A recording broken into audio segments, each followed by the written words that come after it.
Today, let's learn how to add location in Google Map and mobile.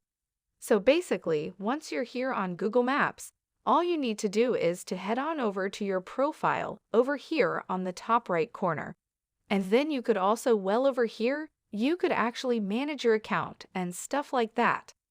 Log into different accounts and also edit your profile. But since we don't want to do this and we actually want to input our address, all we need to do is to click over here on the Google Maps icon and click on More.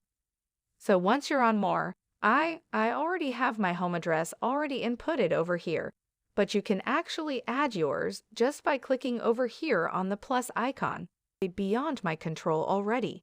And all you need to do is to input your address over here, depending on where you are currently living in, or rather where your home is.